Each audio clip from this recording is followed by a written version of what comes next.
آج رات ہی سے آپ ہجرت شروع کر سکتے ہیں. جائزہ لیجئے کیا کیا چیزیں میری زندگی میں خلاف شریعت ہیں تو اللہ کو ناپسند ہے. فیصلہ کیجئے کہ آج کے بعد نہیں ہوگی. ہجرت شروع ہو گئی. افضل الہجرہ، سب سے افضل ہجرت شروع ہو گئی. لیکن ٹاپ پر لے جائیے تو یہ ہجرت جب اللہ کے دین کو قائم کرنے کی جدوجہد اس مرحلے پر آ جائے کہ اب باقی کے ساتھ ٹکراؤ ہے اور اب چاہیے کہ ساری قوت ایک مرکز پر جمع ہو جائے. ہجرت فرض کر دی گئی. وہ ہجرت گھر بار چھوڑ کر، اہل و عیال کو چھوڑ کر اور مکے کے بھیڑیوں کے رحم و کرم پر چھوڑ کر اپنے گھر والوں کو جو لوگ ہجرت کر کے آئے. حکم تھا. ہجرت مدینہ فرض تھی، ہجرت حبشہ فرض نہیں تھی. ڈاکٹر اسرار احمد کا بیان سننے کے لیے ہمارے چینل کو لائک، شیئر، کمنٹ اور سبسکرائب کریں تاکہ ہر نئی آنے والی ویڈیو سب سے پہلے آپ تک پہنچے. شکریہ. اور پانچویں چیز عبادت میں اخلاص. کوئی ریاکاری نہ ہو، کوئی کسی کو دکھانا مقصود نہ ہو، کوئی اپنی شہرت مطلوب نہ ہو، کوئی اپنے زہد و تقویٰ کا اشتہار دینا مطلوب نہ ہو. اخلاص. اب ان 5 حوالوں سے میں آپ کے سامنے شرک فی العبادت کیا ہے. 2 سب سے بڑی چیزیں اطاعت اور محبت، جن سے مل کر عبادت وجود میں آئی. 3 اس کے ضمیر میں ہے: دعا، کچھ افعال یا حیات جسم کی، اور اخلاص. اب دیکھیے شرک فی العبادت کی یہ شکل، شرک فی الاطاعت وہ کیا؟ اللہ کے سوا کسی اور کی اطاعت جس سے اللہ کی معصیت لازم آتی ہو، شرک. لا طاعت لمخلوق فی معصیت الخالق. مخلوق میں سے کسی کی اطاعت نہیں ہوگی کہ اس معاملے میں جس میں خالق کی معصیت لازم ہو. ہاں، خالق کے احکام کے اندر والدین کا حکم بھی مانو، اطاعت کرو. اساتذہ کا حکم مانو. کسی اور کو اپنا لیڈر مانا ہے، اس کا حکم مانو. لیکن ناٹ بیونڈ. وہ جو سرکل ہے کتاب و سنت کا، اس سے باہر نہیں. لا طاعت لمخلوق فی معصیت الخالق. یہ آپ الجبرے کے فارمولے کے طور پر اپنے سامنے رکھیں. اب اسے اپلائی کیجئے. جیسے فارمولوں کے ذریعے سے پھر بڑے بڑے وہ سم جو ہے وہ حل کیے جاتے تھے سوالات. صبح کا وقت ہے، آنکھ بھی کھلی ہے، اذان کی آواز بھی کان میں آئی ہے. آپ کا نفس کہتا ہے ابھی سو جی. آپ نے اپنی چادر یا کمبل کو درست کیا اور کروٹ لیا. یہ کیا ہے؟ آپ نے کس کا حکم پیچھے پھینکا اور کس کا حکم مانا؟ اللہ کے حکم کو پیچھے پھینک دیا، نفس کے حکم کو آگے. یہ شرک. اس شرک کو جاننے والے بہت کم ہیں. مولانا روم نے خوب کہا تھا: نفس ماں ہم کم طرف فرعون نیست لیکن ایراعون نیست. میرا نفس بھی فرعون سے کم نہیں ہے. فرعون نے کہا تھا نا: الیس لی ملک مصر وہذہ الانہار تجری من تحتی. کیا اس ملک مصر کی حکومت میری نہیں ہے؟ اور سارا جو یہ آب پاشی کا نظام ہے، انہار کا نظام ہے، وہ میرے کنٹرول میں نہیں ہے؟ جس کا چاہوں موگا کھلا رکھوں، جس کا چاہوں بند کر دوں. یہ تھا خدائی کا دعویٰ، انا ربکم الاعلی. تو مولانا روم کہتے ہیں میرا نفس بھی اس سے کمتر نہیں ہے. وہ کہتا ہے یہ جسم میرا ہے، اس پر میرا حکم چلے گا. میں نہیں جانتا کون اللہ کون رسول، کیا حرام کیا حلال. تو فرعون سے کم تو نہیں ہے میرا نفس. لیکن ایراعون اس کی بہت مدد تھی، فوج تھی، لاؤ لشکر تھا، تو اس نے زبان سے بھی کہہ دیا کھل کر انا ربکم الاعلی. میں مسکین ہوں، غریب ہوں، میرے پاس کوئی طاقت نہیں ہے، میں زبان سے تو کچھ نہیں کہہ سکتا، اندر سے میرا نفس یہی کہتا ہے. یہ نفس کی حکومت قرآن کہتا ہے. میں حیران ہوتا ہوں، 2 جگہ یہ مضمون آیا ہے. ارأیت من اتخذ الہہ ہواہ افانت تکون علیہ وکیلا. اے نبی تم نے دیکھا اس شخص کو، اس کے حال پر غور کیا جس نے اپنی خواہش نفس کو اپنا الہ بنا لیا. اللہ اکبر. الہ، لا الہ الا اللہ. کلمہ توحید کا مرکزی لفظ یہاں آ رہا ہے. من اتخذ الہہ ہواہ، جس نے اپنی خواہش نفس کو اپنا معبود بنا لیا، الہ بنا لیا. افانت تکون علیہ وکیلا. کیا آپ ایسے شخص کی کوئی ذمہ داری لے سکتے ہیں؟ سود حرام ہوا کرے گی، حرام حرام. ہمارا دھندا جو ہے وہ آگے بڑھ نہیں سکتا. تو اللہ کے حکم کو پیچھے ڈالا، نفس کے تقاضے کو آگے رکھا. کون معبود ہے آپ کا؟ نام عبداللہ رکھیے، نام عبد الرحمان رکھیے، ہے عبد النفس. نفس کے بندے، نفس کے غلام. یہ میں نے یوں سمجھیے کہ جیسے میں نے ہجرت اور جہاد کی ڈیفینیشنز کی تھی، ہجرت کا بیس کیا ہے؟ پوچھا کہ ایو ہجرت افضل ہو یا رسول اللہ، اے اللہ کے رسول بتائیے سب سے اعلیٰ ہجرت کون سی ہے افضل؟ فرمایا انتا جو ما کرے ہر رب، ہر اس چیز کو چھوڑ دو جو تمہارے رب کو پسند ہے۔ ڈاکٹر اسرار احمد کا بیان سننے کے لیے ہمارے چینل کو لائک، شیئر، کمنٹ اور سبسکرائب کریں تاکہ ہر نئی آنے والی ویڈیو سب سے پہلے آپ تک پہنچے۔ شکریہ۔ آج رات ہی سے آپ ہجرت شروع کر سکتے ہیں۔ جائزہ لیجئے کیا کیا چیزیں میری زندگی میں خلاف شریعت ہے تو اللہ کو ناپسند ہے، فیصلہ کیجئے کہ آج کے بعد نہیں ہوگی، ہجرت شروع ہو گئی، افضل الہجرہ، سب سے افضل ہجرت شروع ہو گئی۔ لیکن ٹاپ پر لے جائیے تو یہ ہجرت جب اللہ کے دین کو قائم کرنے کی جدوجہد اس مرحلے پر آ جائے کہ اب باطل کے ساتھ ٹکراؤ ہے اور اب چاہیے کہ ساری قوت ایک مرکز پر جمع ہو جائے، ہجرت فرض کر دی گئی، وہ ہجرت گھر بار چھوڑ کر، اہل و عیال کو چھوڑ کر اور مکے کے بھیڑیوں کے رحم و کرم پر چھوڑ کر اپنے گھر والوں کو جو لوگ ہجرت کر کے آئے، حکم تھا۔ ہجرت مدینہ فرض تھی، ہجرت حبشہ فرض نہیں تھی، صرف اجازت تھی کہ جن سے سختیاں نہیں جھیلی جا رہی مزید وہ چلے جائیں۔ تو ہجرت کا یہ ابتدائی نقطہ انتہا ہے۔ جہاد، المجاہد من جاہد نفسہ، جہاد تو یہاں سے شروع ہو گیا، اپنے نفس کے خلاف جہاد کرنا۔ صبح نفس نے کہا بھی سو جا، آپ نے نفس کی بات کو رکھ کیا، اپنا کمبل اٹھا کے پھینکا، اٹھے، وضو کیا، نماز کے لیے آپ مسجد چل دیے، آپ نے جہاد کیا نفس کے خلاف، یہ افضل الجہاد ہے۔ اور سب سے چوٹی اوپر یہ ہے کہ جب وہ حق و باطل کی جنگ ہو تو جان ہتھیلی پر رکھ کر میدان میں حاضر ہو جائے۔ اسی طرح یہ جو شرک فی الاطاعت ہے، میں نے آپ کو اس کی ابتدا بھی بتا دی انفرادی سطح پر۔ افرأیت من اتخذ الہہ ہواہ افانت تکون علیہ وکیلا، کیا تم نے غور کیا اس شخص کی حالت پر جس نے اپنی خواہش نفس کو اپنا معبود بنا لیا، الہ بنا لیا، کہہ رہا ہے لا الہ الا اللہ، لا الہ الا اللہ، لیکن الہ تو اس کا نفس ہے۔ اب اس کو انتہا پر لے جائیے۔ عہد حاضر کا سب سے بڑا شرک، سب سے بڑا شرک، سب سے بڑا شرک عوامی حاکمیت کا تصور، حاکم اللہ کے سوا کوئی نہیں، ان الحکم الا للہ۔ ظاہر بات ہے فرعون نے اگر دعویٰ کیا تھا میں تمہارا خدا ہوں، انا ربکم الاعلی، تو کیا اس کا مطلب یہ تھا کائنات میں نے پیدا کی ہے، تمہیں میں نے پیدا کی ہے؟ ذرا سوچیے، کیا وہ بزرگ موجود نہیں ہوں گے جنہوں نے اسے دیکھا ہو کہ آج اس کی ولادت ہوئی تھی، کل اس کی کوئی اور سری بنی ہوئی تھی؟ یہ کیسے دعویٰ کیا تھا؟ میرا حکم چلے گا، میں نہیں جانتا، علیہ سلیم کو مصر کی حکومت میری ہے کہ نہیں؟ یہ دعویٰ تھا، یہ خدائی کا دعویٰ۔ کسی زمانے میں وہ فرد ہوتے تھے، نمرود ہوتے تھے، نماردہ، فراعنہ۔ جمال عبد الناصر نے نعرہ لگایا تھا نحن ابناء الفراعنہ، بڑے فخر کے ساتھ ہم فرعونوں کی اولاد ہیں۔ اور صدام نے لگایا تھا نعرہ نحن ابناء النماردہ، ہم نمرودوں کی اولاد ہیں۔ عراق کے بادشاہوں کا لقب نمرود تھا اور مصر کے بادشاہ فراعنہ تھے، فرعون تھے۔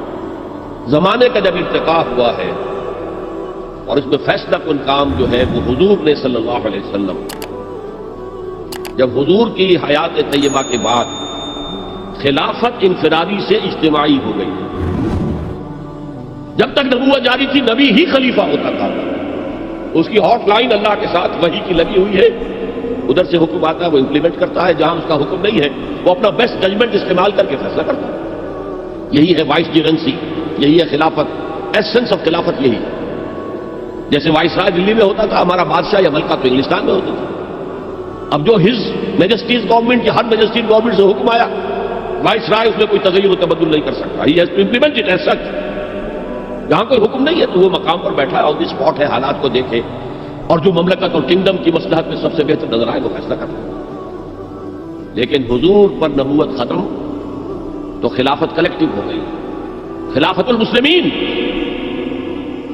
اگرچہ شروع میں امیر المومنین کہا جاتا تھا، کچھ عرصے کے بعد خلیفت المسلمین یہ اصطلاح جو ہے وہ عام۔ اسی طرح انفرادی ملوکیت کی بجائے اجتماعی ملوکیت کا تصور جو ہے شیطان نے پٹی پڑھائی۔ ابلیس کی مجلس شورا جو اقبال کی بڑی ہی یوں سمجھیے کہ اہم ترین نظموں میں سے، امت مسلمہ کے نام پیغام پر مشتمل وہ نظم جو ہے، اور وہ ان کے آخری ایام کی ہے، اور وہ ان کی زندگی میں چھپی بھی نہیں تھی، ارمغان حجاز ان کے انتقال کے بعد چھپی، جس میں آخری جو کلام تھا فارسی اور اردو دونوں کا جمع کر دیا گیا، ورنہ اس سے پہلے فارسی علیحدہ چھپتی تھی کتابیں، اردو کی علیحدہ، لیکن اب اتنا کم تھا کہ ان کے لیے علیحدہ کتابیں شائع کرنا مناسب نہیں سمجھا گیا۔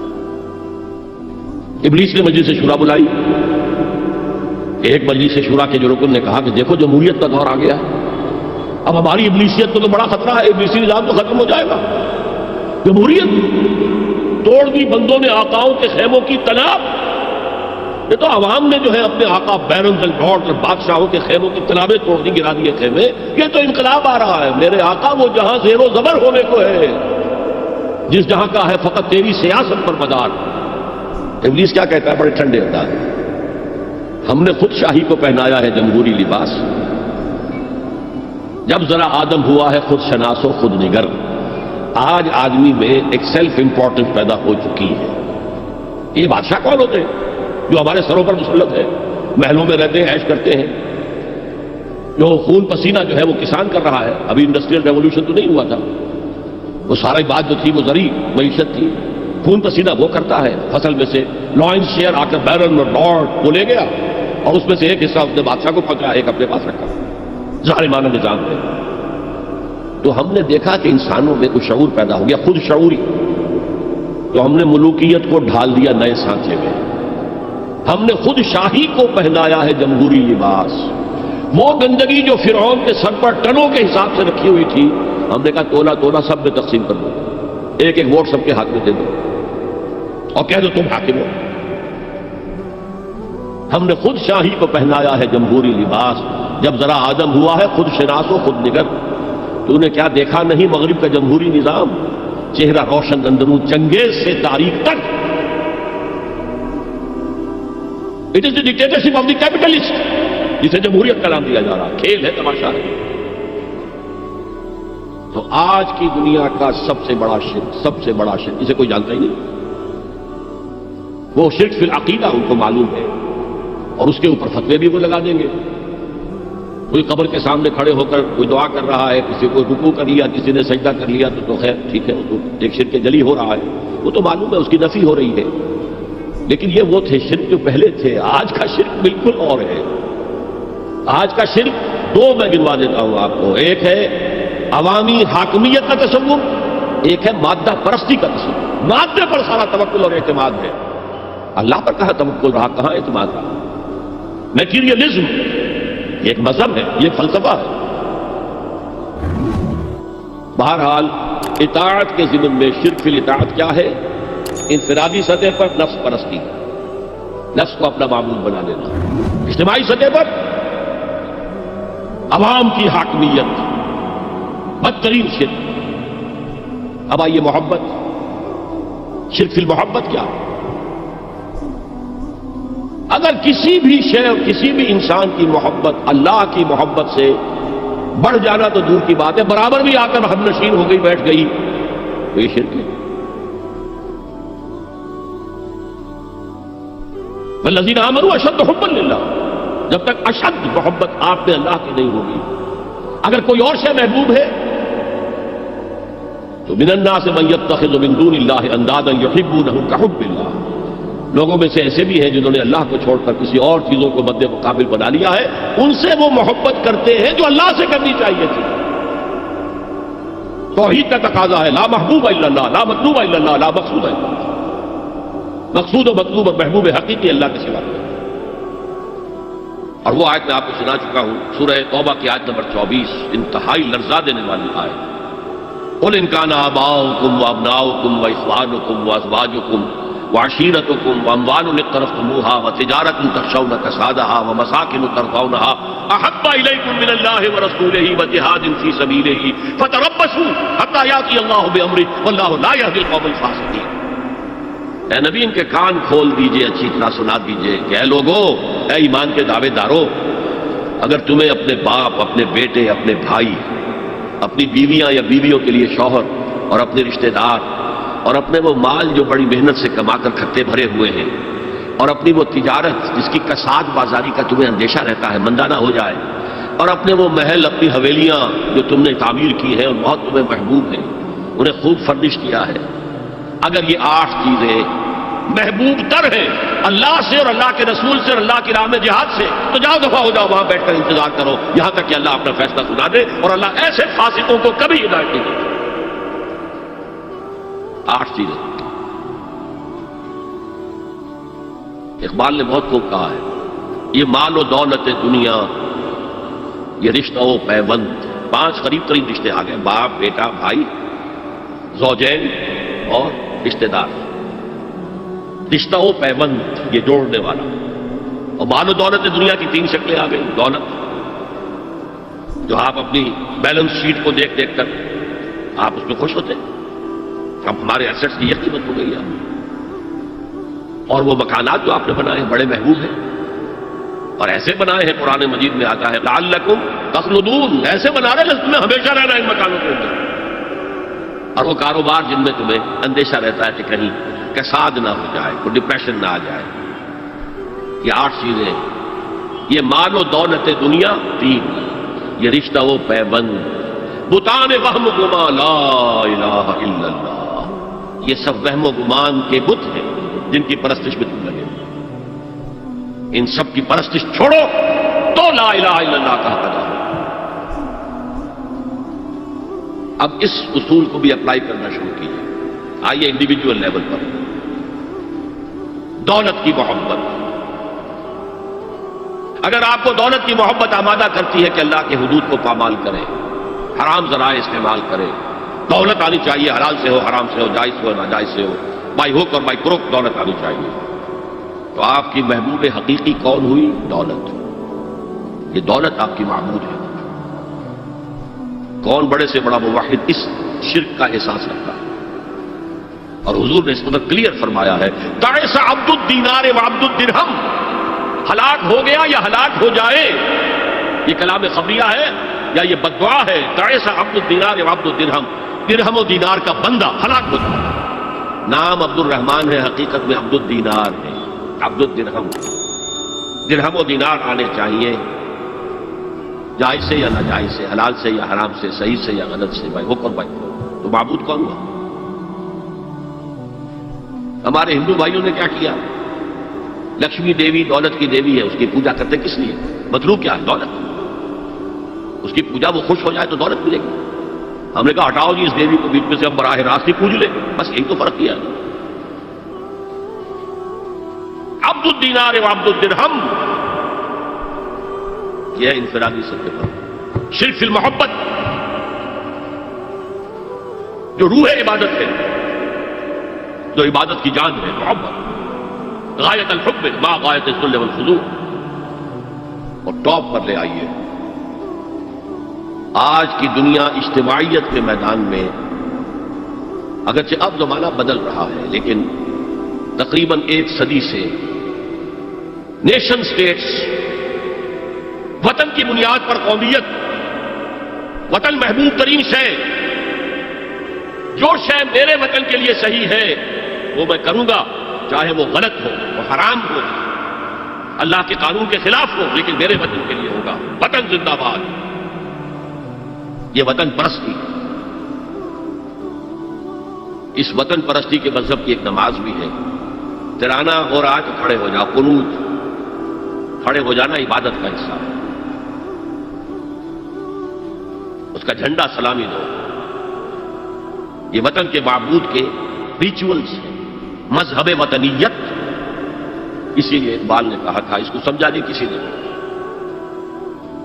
اس دور میں میں اور ہے، جام اور ہے، جم اور، ساقی نے بنا کی روش لطف و ستم اور، تہذیب کے آزر نے ترشوائے صنم اور۔ آج کا صنم، آج کا بت کون ہے؟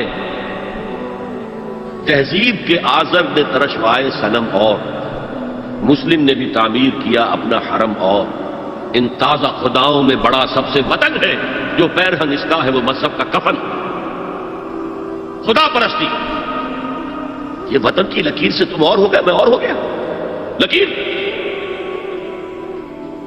انسانیت منقسم،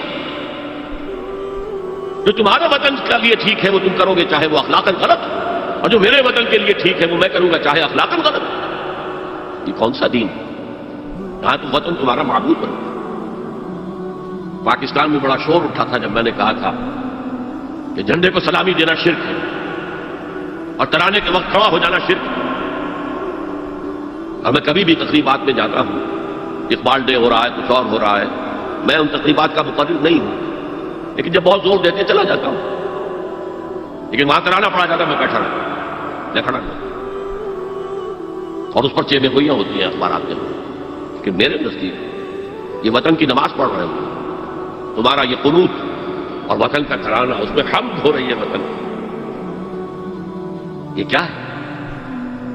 آج کے دور کا بدترین شرک، شرک فی المحبت۔ آگے چلیے، شرک فی الدعا، کسی کو مت پکارو کسی مدد کے لیے سوائے اللہ۔ وَأَنَّ الْمَسَاجِدَ لِلَّهِ فَلَا تَدْعُوا مَعَ اللَّهِ أَحَدًا، اللہ کے ساتھ، یعنی ایک تو یہ کہ اللہ کو چھوڑ کر کسی کو پکارنا، ایک ہے اللہ کے ساتھ پکارنا، اللہ کو بھی پکارنا اوروں کو بھی پکارنا، بدترین شرک ہے دعا اللہ کی، ندا اللہ کی۔ اس کا بھی ذرا میں تجزیہ کر دوں گا۔ دیکھیے، ایک ہے عام مادی قوانین دنیا کے جو ہے اس کے تحت کسی سے مدد چاہنا، بھائی ذرا مجھے پانی پلا دینا، یہ بھی آپ نے مدد چاہیے۔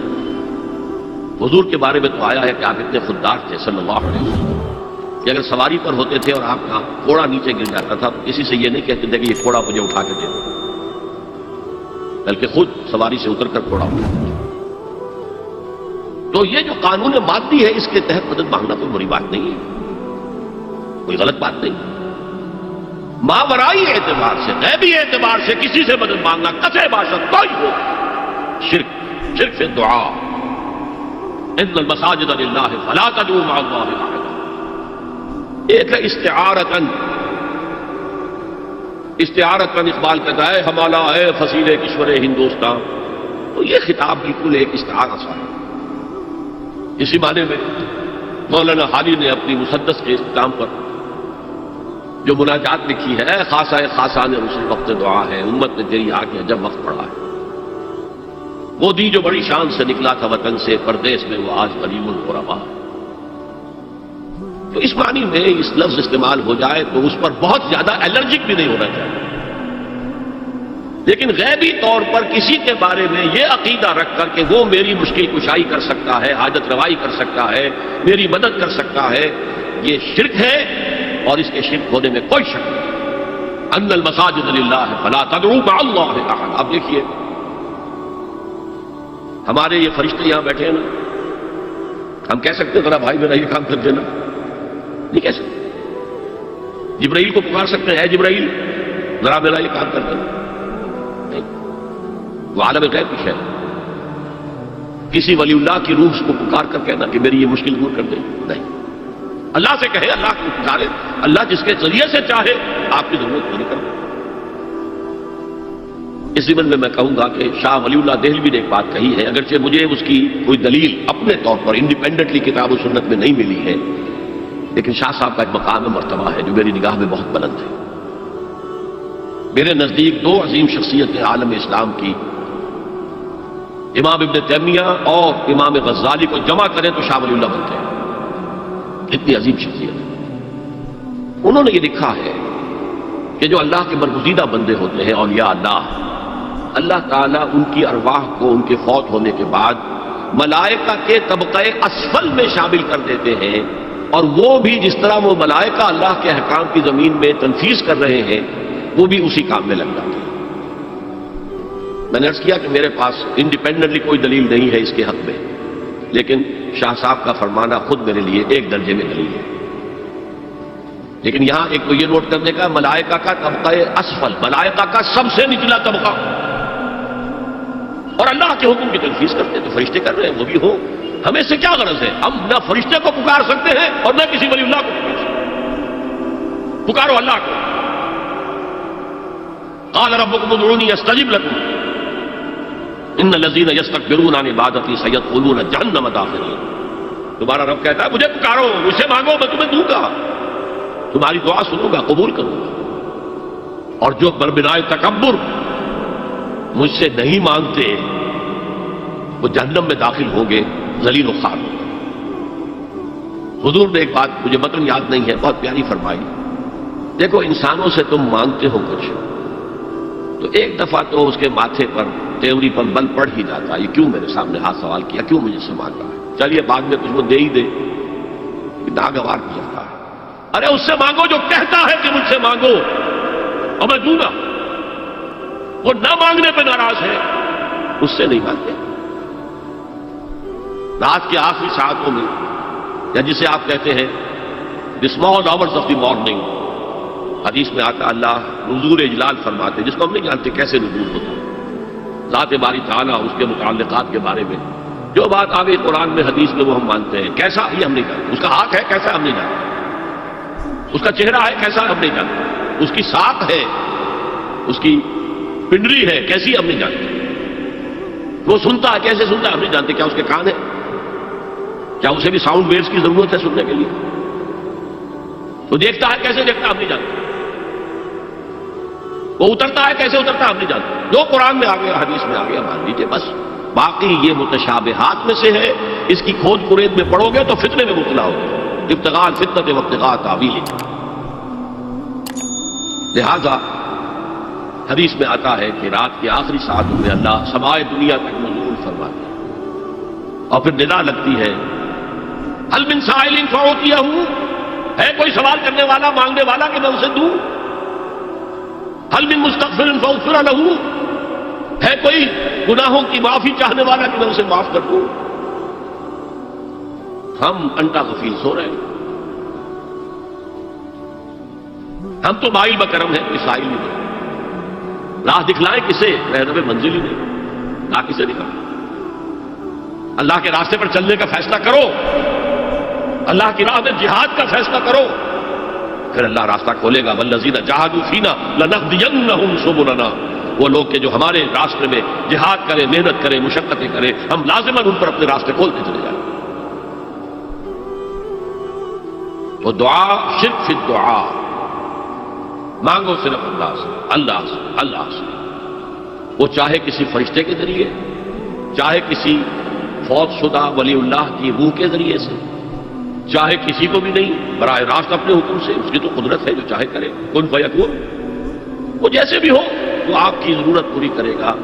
وہی ہے جو کہ مشکلات کو حل کرنے والا ہے، وہی ہے کہ رزق دینے والا ہے، وہی ہے جو مرض سے شفا دینے والا ہے.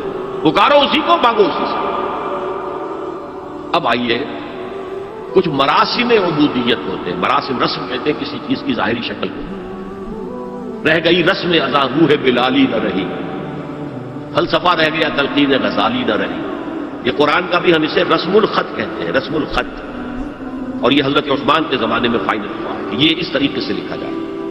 تو عبدیت کے اظہار کے لیے کچھ رسومات ہیں، جس میں سے ایک پر گفتگو ہو چکی، قنوت، والقانتین والقانتات. یہ جو ہے اللہ کے حضور میں چاہے ہاتھ باندھے چاہے ہاتھ کھلے، لیکن ذرا جھک کر گردن میں خم کر کے کھڑے ہونا. یہ نماز کے اندر جو قنوت ہے یہ قنوت ہے. یہ بھی اپنی عاجزی کا اظہار ہے، عجز اور تذلل. وہ جو ابن قیم کی میں نے ڈیفینیشن آپ کو بتائی، العبادت تجمع اثنین، غایت الحب وغایت الذل والخضوع. حد درجے میں اللہ کے سامنے بچ جانا، جھک جانا، گر جانا. رکوع، سجدہ اللہ کے سوا کسی کے لیے. اور اس معاملے میں دین محمدی جو اپنی تکمیل کو پہنچ گیا، الیوم اکملت لکم دینکم واتممت علیکم نعمتی ورضیت لکم الاسلام دینا. حضور کی بعثت سے قبل سجدہ تعظیمی جائز ہے. کسی شخص کی تعظیم کے لیے، اس کی عزت کے لیے اس کے سامنے سجدہ کرنا جائز ہے. حضرت یوسف کے سامنے ان کے والدین اور 11 بھائی سجدے میں گر گئے. بچپن میں خواب دیکھا تھا اور 40-50 سال بعد اس کی تعبیر بالفعل ایک اس واقعے کے طور پر سامنے آئی. سجدہ کرنا، جھکنا، سجدہ کرنا، یہ جائز تھا. سجدہ تعظیم حضور پر شریعت مکمل، توحید مکمل. اب ہر نوع کا سجدہ حرام مطلق ہے سوائے اللہ کے کسی کو. ہمارے مسلمانوں نے بھی اپنے دور ملوکیت میں سجدہ تعظیمی شروع کرا. عدالت کے اندر بادشاہ کے دربار میں جا رہے تو سر اٹھا کر رکوع کی حالت میں. یا آپ کے پڑوس میں جو حیدرآباد کی ریاست تھی، سلام کیسے کرتے تھے، کتنے جھکتے تھے، اور پھر وہ جھک کر وہ سلام ہو رہے. یہ مشرکانہ فعل ہے. اولیاء دربار میں بھی تھا. شیخ احمد سرہندی رحمۃ اللہ علیہ نے کہا غلط ہے، حرام ہے، جائز نہیں. دربار میں شکایت پہنچ گئی، آخر مخبری کرنے والے بھی تھے، حاسد بھی تھے، ومن شر حاسد اذا حسد، طلبی ہو گئی، بلایا گیا، دربار میں حاضر اور ایسا اہتمام کیا گیا کہ جب حضرت مجدد آگے آئے بادشاہ تک جانے کے لیے تو درمیان میں ایک دیوار سے حائل کر کے اس میں کھڑکی کھول دی کہ اس میں سے جھک کر گزریں گے نا تو رکوع کسی درجے میں تو ہو جائے گا. رکوع بھی سجدے ہی کی ایک شکل ہے، سجدے کا ہاف کہہ لیجیے، لیکن یہ کہ جب آیات سجدہ آتی ہے قرآن مجید میں تو عام نمازوں میں دیکھتا ہوں کہ وہ آیات سجدہ والی آیات پڑھی نہیں جاتی، حالانکہ ان کی ایک خاص کیفیت ہے. تراویح میں تو پڑھی جاتی ہے لیکن پہلے بتا دیتے ہیں کہ یہ دوسری رکعت میں یا پہلی رکعت میں سجدہ آ رہا ہے، لوگ تیار ہوتے ہیں. رکوع بھی اگر فوراً ہو جائے آیت سجدہ کے بعد تو اس سے بھی اس سجدے کا حق ادا ہو جاتا ہے. بہرحال حضرت شیخ مجدد رحمۃ اللہ علیہ دربار میں آئے تو اس کھڑکی میں سے پہلے پاؤں گزارے، پھر اپنا سر نکالا، پھر جیل میں ڈال دیے گئے، کوئی پرواہ نہیں. حاضر ہوا میں شیخ مجدد کی لحد پر، وہ خاک کے ہے زیر فلک مطلع انوار، گردن نہ جھکی جس کی جہانگیر کے آگے، جس کی نفس گرم سے ہے گرمی احرار، وہ ہند میں سرمایہ ملت کا نگہباں، اللہ نے بر وقت کیا جس کو خبردار. دین الہی، دین محمدی کے خاتمے کا اعلان تھا. اب بڑے بڑے مولویوں نے یہ اکبر کو سبق پڑھایا تھا، بڑے مولوی، درباری مولوی، انہوں نے سبق پڑھایا. اللہ کا ایک دن 1000 برس کا ہوتا ہے اور اللہ کا ہر معاملہ 1000 سال تک ہوتا ہے. اب 1000 سال ہو گئے محمد کی رسالت کو، ان کی رسالت کا دور ختم صلی اللہ علیہ وسلم. اب دوسرا 1000 سال، اسی لیے الف ثانی کہتے ہیں، الف ہزار کو کہتے ہیں الف ثانی. یہ دوسرا 1000واں سال جو شروع ہو گیا ہے، اس میں نئے دین کی ضرورت ہے. وہ دین اکبری ہے، دین الہی ہے. اور دین الہی کیا تھا؟ یہ ایک بہت بڑی سیاسی تدبیر تھی، اصل میں بہت بڑی سیاسی تدبیر، اور اس کا ظہور بعد میں بھی ہوا ہے ہندوستان کی سرزمین میں. وہ یہ کہ ہندوستان کی ترقی میں جو چیز سب سے بڑی رکاوٹ ہے وہ مذہبی اختلافات. لہذا ایسا کرو سارے مذاہب جو ہیں اسے ہاون دستے میں ڈالو، کوٹ کوٹ کے چورا چورا کر کے بناؤ صفوف، اور یہ مذہب سب کا ہو جائے تو مذہبی اختلافات ختم ہو جائے. دوسری بات ان کی سمجھ میں یہ آ گئی کہ اصل میں اختلاف رسالت اور شریعت کی بنیاد پر ہوتے ہیں. لہذا دین الہی بس خدا کو مانو، بس رسالت وغیرہ کو چھوڑو. خدا تو سب کا رب ہے، اسے آپ پرماتما کہہ لیں، مہادیو کہہ لیں، جو چاہے کہہ لیں، اللہ کہہ لیں، رام کہہ لیں. قل ادعوا اللہ الرحمن ایما تدعوا فلہ الاسماء الحسنی. قرآن کہتا ہے تم اللہ کہہ کر پکار لو یا رحمان کہہ کر پکار لو، جس کو بھی تم پکار رہے ہو یہ جان لو کہ تمام اچھے نام اسی کے. یہ فلسفہ تھا بہت گہرا. وہ جاہل تھا، ان پڑھ تھا، لیکن بہت بڑا سیاستدان تھا اکبر، اس میں کوئی شک نہیں. لیکن یہ کہ اگر ایک حکومت پر جو سب سے بڑا مغل اعظم جس کو کہتے ہیں، اس کے زمانے میں مسلمانان ہند جو ہے سیاسی اعتبار سے اپنے عروج پر تھے، لیکن دینی اعتبار سے پاتال کا معاملہ آ گیا. دین محمدی ختم. 1000 سال کا ایک دن ہے اور وہ ختم ہو چکا. اللہ نے اٹھایا مجدد الفسانی رحمۃ اللہ علیہ اور ان کی درویشانہ مساعی کے ذریعے سے. اب دیکھیے اس زمانے میں تصوف کے ذریعے سے سب سے بڑا شرک آ رہا تھا. وحدت الوجود کی ایسی تعبیرات ہو رہی تھی جو ہماؤست بن گئی تھی. ہماؤست اور وحدت الوجود کے درمیان تو زمین آسمان کا فرق ہے. ہماؤست میں کائنات حقیقی ہے، خدا اس میں حل ہو چکا ہے، اس کے اندر ظاہر ہو گیا. اور وحدت الوجود میں وجود حقیقی صرف اللہ کا، اس کائنات کا وجود کوئی ہے ہی نہیں حقیقت میں. لیکن یہ ختم ہو رہا ہے. اس پہلو سے مجدد الف ثانی کے مجدد اعظم کو اللہ نے کھڑا کیا. شیخ احمد حضرت عمر کی اولاد سے تھے، فاروقی تھے. شاہ ولی اللہ بھی فاروقی تھے. لگے فاروقیم کہتے ہیں شیخ احمد سندھی، میری فاروقی رگ پھڑکتی ہے اس وقت. اس کے نتیجے میں وہ دین الہی کا خاتمہ ہوا. بعد میں ہمارے ہاں یہ آیا ہے ہندوستان میں برہمو سماج، اور گاندھی جی بھی اسی فلسفے کے قائل تھے، وحدت ادیان. اور یہ سیاسی اعتبار سے بہت اونچی ذہنی سطح کی غمازی کرنے والی بات ہے کہ ہندوستان کے اندر کے یہ مذہبی اختلافات کو اگر ہم کسی طرح کھرل کر کے ختم کر دیں، ہاون دستہ میں ڈال کے، کر دے تو پھر یہ کہ یہاں ترقی ہی ترقی۔ بہرحال سجدہ، گردن نہ جھکی جس کی جہانگیر کے آگے، جس کے نفس گرم سے ہے گرمی احرار، وہ ہند میں سرمایہ ملت کا نگہباں، اللہ نے بر وقت کیا جس کو خبردار۔ تو ہم نے شرک فی العبادت میں پہلے بات کی شرک فی الاطاعت، انفرادی سطح پر نفس معبود، اجتماعی سطح پر عوام کی حاکمیت، بدترین شرک اس قول، عظیم ترین شرک، اتنے بڑے پیمانے کا شرک کبھی نہیں ہوا دنیا میں۔ اس کے بعد شرک فی المحبت، مال کی محبت، قیس عبد الدینار و عبد الدینار، وطن کی محبت یا کسی اور شے کی محبت، اگر وہ اللہ کی محبت کے برابر بھی آ جائے، بڑھ جائے تو اور بھی بڑی بات کہنی پڑے گی، لیکن ہمارے پاس شرک سے اوپر کی اصطلاح کوئی نہیں۔ پھر شرک دعا، اللہ کے سوا کسی اور سے حاجت روائی کے لیے، مشکل کشائی کے لیے پکارنا کسی۔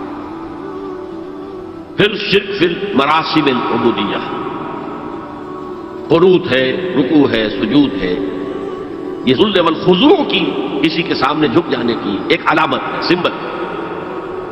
اب آخری ہے اس میں اخلاص، اور اخلاص کی ضد کیا ہے؟ ریاکاری۔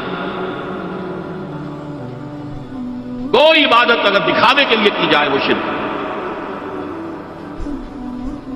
یہ شرک خفی کہلاتا ہے۔ مال کی محبت کا شرک بھی شرک خفی ہے، نفس کی اطاعت کا شرک بھی شرک خفی ہے، اور یہ سب سے خفی شرک ہے۔ حضور نے فرمایا صلی اللہ علیہ وسلم، من صلی یرائی فقد اشرک، ومن صام یرائی فقد اشرک، ومن تصدق یرائی فقد اشرک۔ جس نے دکھانے کے لیے نماز پڑھی اس نے شرک کر لیا، جس نے دکھاوے کے لیے روزہ رکھا اس نے شرک کر لیا، جس نے دکھاوے کے لیے خیرات کی، صدقات دیے، وہ شرک کر چکا۔ قد اشرکا، قد اشرکا، یہ عربی کے مزاج سے واقفیت، تو فعل ماضی پر قد جو ہے تو وہ پرفیکٹ ٹینس بن جاتا، کر چکا، وہ شرک میں ملوث ہو چکا۔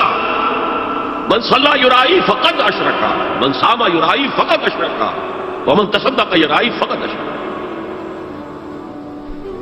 اور تجزیہ کر کے یہاں تک بتایا کہ اگر کوئی شخص نماز پڑھ رہا ہو اور جب وہ یہ دیکھے کہ کوئی اسے دیکھ رہا ہے تو اپنے سجدے کو طویل کر دے تو یہ شرک ہے۔ فرض کیجئے 5 سیکنڈ کا سجدہ وہ کر رہا تھا، اب اس نے 7 سیکنڈ کا کیا، یہ 2 سیکنڈ کس کے لیے؟ اس ایک سجدے کے 2 مسجود ہو گئے، تو 5 سیکنڈ کا سجدہ تو اللہ کے لیے، 2 اس کے لیے شرک ہو گیا۔ ایک اور بات فرمائی صلی اللہ علیہ وسلم، شرک خفی کو پہچاننا اور دیکھنا اتنا ہی مشکل ہے جتنا کہ کسی سیاہ شب میں، تاریک رات میں، کسی سیاہ پتھر پر چلنے والی سیاہ چیونٹی کو دیکھنا مشکل ہے۔ تشبیہ کا بلاغت اور فساد کی انتہا ہے، جیسے میں نے عرض کیا تھا کہ ایک جوڑے کی 2 جوتیوں کے مابین جو مشابہت ہے، امت مسلمہ اور سابقہ امت بنی اسرائیل کی، ان کے اوپر جو حالات وارد ہوئے ان میں وہی مشابہت۔ تاریک شب ہے، سیاہ پتھر ہے، اس پر سیاہ چیونٹی رینگ رہی ہے، جتنا اس کو دیکھنا مشکل ہے اتنا ہی شرک خفی کو پہچاننا مشکل۔ کدھر کدھر سے آپ پر حملہ آور ہو جائے گا، کدھر کدھر سے آ کر آپ کی عبادت میں، آپ کی توحید میں نقب لگائے گا، اس کا آپ کو اندازہ ہو نہیں سکتا۔ بڑا مشکل ہے، بہت زیادہ چوکس رہنے کی ضرورت ہے، اور اس کا علاج بتایا گیا ہے خاص طور پر عبادات کے ضمن میں، کہ کچھ نہ کچھ عبادت نفل بھی کی جائے، اور نفل عبادت اس طور سے کی جائے کہ کسی کو پتہ نہ چلے۔ اب ہمارا حال یہ ہو گیا کہ ساری، اگر کوئی عشاء کی 17 رکعتیں پڑھتا ہے، سب کی سب مسجد میں پڑھتا ہے، حالانکہ صحابہ کے دور میں مسجد تھی، فرائض کی ادائیگی تھی، باقی جا کر نماز گھر میں پڑھو گے وہ افضل ہے۔ اور نوافل تو خاص طور پر اگر کسی کو تہجد کی توفیق ہو گئی ہے تو کسی نہ کسی طرح ڈھڈورا پیٹے گا، جی کیا کریں، رات کو جاگنا ہوتا ہے، طبیعت جو ہے بڑی بھاری رہتی ہے، ہو گیا اپنا ڈھڈورا پیٹ لیا، تو اس سے تو مرض اور 2 حادثہ ہو جائے، ریاکاری اور بڑھ جائے گا۔ اسی طریقے سے صدقات نافلہ فرمایا ایسے دو کہ داہنا ہاتھ جو کچھ دے بائیں ہاتھ کو پتہ نہ چلے، کسی کو پتہ نہ چلے۔ اس سے وہ ریاکاری کی جڑیں کٹتی ہیں، ریاکاری کی جڑیں جو ہے دل کے اندر سے کٹتی ہیں۔ یہ علاج ہے ریاکاری کا، لیکن ریاکاری شرک۔ اب میں آخری بات پر آ رہا ہوں. آپ نے سوچا ہوگا کہ اس تجزیے کے تحت تو ہر گناہ جو ہے ادنا سے ادنا گناہ بھی شرک ہے. فجر کی نماز کے وقت اگر اٹھ کے نہیں گئے اور چادر یا کمبل کو سیدھا کر کے لیٹ گئے تو یہ شرک ہے. پھر کون سے گناہ ہے جو اللہ معاف کرے گا؟ یہ جو میں نے آیت آپ کو 2 دفعہ آئی ہے سورہ نساء میں سنائی، ان اللہ لا یغفر ان یشرک بہ ویغفر ما دون ذلک لمن یشاء. اللہ تعالیٰ اس کو تو ہرگز نہیں بخشے گا کہ اس کے ساتھ شرک کیا جائے، البتہ اس سے کم تر جس کو چاہے گا بخش دے. تو جان لیجئے یہ جو باریک تجزیہ میں نے کر کے بتایا ہے یہ اپنی جگہ 100% درست ہے، لیکن ان میں جو یہ چیزیں ہیں، کوئی کوتاہی ہو گئی، کوئی گناہ ہو گیا، کوئی شریعت کی مخالفت ہو گئی، نفس کے کسی اس وقت کے دباؤ میں آ کر یہ گناہ شمار ہوں گے. اگر یہ آپ کی طبیعت ثانیہ نہ بن جائے، اگر یہ آپ کی سیکنڈ نیچر بن گئے تو ایک گناہ بھی ساری تباہی لانے کے لیے کافی ہے. اگر آپ نے ڈیرے ڈال دی، غلطی ہو گئی، معافی مانگو، توبہ کرو، استغفار کرو، اللہ صاف کر دے. نہیں کرو گے تو پھر ایک گناہ پر بھی دوام اگر ہو گیا، اس گناہ نے ایک نے بھی تمہارا احاطہ کر لیا، تو وہ جہنم میں خلود کی وعید قرآن میں آئی ہے. بلا من کسب سیئۃ وأحاطت بہ خطیئتہ فأولئک اصحاب النار هم فیہا خالدون. جو نہیں جس نے کوئی ایک بھی بڑا گناہ، چھوٹا نہیں، یہ چھوٹے چھوٹے گناہ جو ہوتے رہتے ہیں، گناہ کبیرہ لمم جن کو کہا گیا ہے، اس کی اللہ تعالیٰ کے ہاں پکڑ نہیں ہے. بلکہ وضو کرتے ہیں تو ہاتھوں کے اس طرح کے گناہ وہ دھل جاتے ہیں، آنکھوں کے گناہ دھل جاتے ہیں. گناہ کبیرہ اگر ایک بھی کریا اور مستقل کیا اور اس پر ڈیرے ڈال دیے اور وہ آپ کا احاطہ کر، آج کے دور میں سود کا نظام، سودی کاروبار، وہ تو آپ کا احاطہ کر گیا، آپ کے پورے وجود کا احاطہ کر گیا. بلا من کسب، اور کسبہ کہتے ہیں جان بوجھ کر کرنا. ایک ہے خطا سے ہو گیا، غلطی سے ہو گیا، وقتی طور پر کوئی تحریک ایسی ہو گئی، غلط ماحول میں بیٹھے ہوئے تھے، اس کے زیر اثر کوئی آپ سے بھی غلط حرکت سرزد ہو گئی، کبھی نفس کا جوش کچھ ایسا ہوا کہ آپ مغلوب ہو گئے، ٹھیک ہے، اسینشلی وہ شرک ہے، لیکن یہ شرک گناہ کے درجے میں شمار ہوگا اگر آپ توبہ کر لیتے ہیں، رجوع کرتے ہیں، استغفار کرتے ہیں، اللہ بخشنے والا. لیکن اگر ایک گناہ کبیرہ بھی جان بوجھ کر اختیار کر لیا اور اسے مستقل اپنی زندگی کے اندر شامل کر لیا، بلا من کسب سیئۃ وأحاطت بہ خطیئتہ فأولئک اصحاب النار هم فیہا خالدون. تو وہ پھر جہنمی ہے، آگ والے ہیں، اس میں ہمیشہ ہمیشہ کے لیے رہنے والے. شرک فی ذات کے ضمن میں نے عرض کیا تھا کہ سورہ اخلاص جامع ترین اس کی نفی پر ہے، اور شرک فی صفات کی کامل نفی پر آیت الکرسی. آیت الکرسی ایک لمبی آیت، جیسے آیت البر ایک لمبی آیت تھی، اور اس کو حضور نے فرمایا ہے سیدۃ آیات القرآن، پورے قرآن مجید کی آیات کی سردار ہے. اور یہ شرک فی صفات کے ضمن میں یہ شمشیر قاطع ہے، شمشیر برہان ہے. اللہ لا الہ الا ہو الحی القیوم، یہ وہی ہے. قل هو اللہ احد اللہ الصمد الحی، اللہ زندہ ہے، لیکن اس کی زندگی کو اپنی زندگی پر قیاس نہ کر. تمہیں خوراک کی احتیاج ہے، اسے کوئی ضرورت نہیں. ما اريد منهم من رزق وما اريد ان يطعمون، مجھے کوئی احتیاج نہیں کہ مجھے کوئی رزق پہنچائیں، رزق دیں، مجھے کھلائیں، مجھے کوئی ضرورت نہیں. پھر تمہاری حیات، نیند، اونگ، تھکان، ان تمام کمزوریوں کے ساتھ ہے. وہ الحی ہے، اپنی ذات میں خود زندہ ہے، حیات اس کی ذاتی ہے، کسی اور نے عطا نہیں کی ہے. ہماری تو مستعار ہے، عمر دراز مانگ کے لائے تھے، 4 دن 2 آرزو میں کٹ گئے 2 انتظار میں. اور القیوم بقیہ پوری کائنات کے لیے وہی ہے، اس کو تھامے ہوئے ہے. لا تاخذہ سنۃ ولا نوم، الحی، حیات کامل، کہ اس کو نہ نیند آتی ہے نہ اونگ آتی ہے. لہو ما فی السماوات و ما فی الارض، آسمان اور زمین میں جو کچھ ہے اسی کی ملکیت ہے. تم کسٹوڈینز ہو، تم امین ہو. یہ امانت چند روزہ نسنماس، در حقیقت مالک سے ہر شے خدا. یہاں تک کہ یہ میرا جسم بھی میرے پاس امانت ہے. میں کون ہوں؟ میری خودی، میری انا، میری روح جو پوزیس کرتی ہے اس بدن کو.